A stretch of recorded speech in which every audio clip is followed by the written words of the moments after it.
Indian solar segment, if you know, has always been hitting on China for getting materials. But Indian government, like any typical Indian parents, asked us not to hit on them. So now the rest and the best alternative that we have, or that proved to be very sustainable alternative, is Vietnam. For your information, Your Excellency, since 2018, the imports from Vietnam in Indian solar segment, particularly in solar cells and modules, has almost quadrupled. It has increased 4 times, and more cell integrators and module manufacturers are now preferring Vietnam and Thailand over China because of obvious trade restrictions that have been imposed by the government. When it comes to the inputs from Indian industries to, I would say, Vietnam, India has been carefully observing Vietnam market very closely. As we know, Vietnam wants to emphasize more on clean energy, and the vision is to have 850 megawatt by 2020 and scale it to 4 gigawatt by 2025 and 12 gigawatt by 2030. Your Excellency, if you know, 10 years back, India's solar capacity was around 3 megawatt, and today we are at 28,300 megawatt. So in 10 years, the scale at which Indian market grew is a lesson that is worth taking away.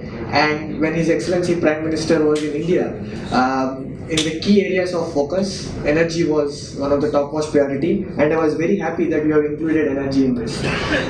In our delegation today, we have Mr. Sandy and Mr.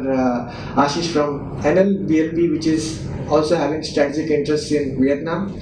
We even have Mr. Rajiv, who is from Reflex Energy, which also is in business with Vietnam, one of the top leading module manufacturers in Vietnam.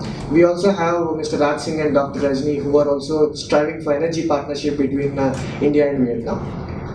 So apart from this, I would also like to emphasize that there are Indian companies like Tata Power Solar, which is our member, Sterling and Wilson, Shapoji Palanji are our members.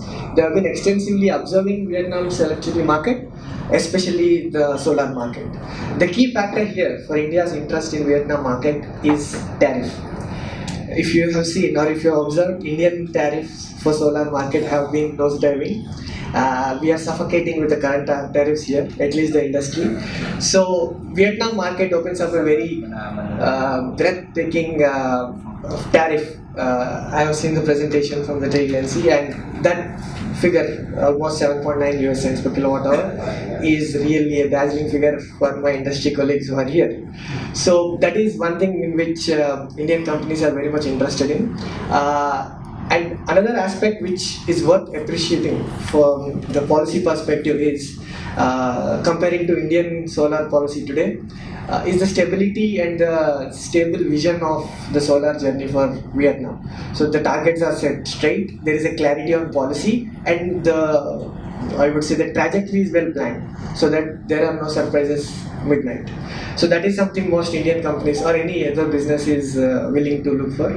So all of this said and done, in next 2 years we'll be celebrating 50 years of our diplomatic relations, and I think by then solar energy might be one of the topmost FDI influxes to Vietnam. So once again, I would like to thank Mr. Akram and Your Excellency for giving us this opportunity. Thank you.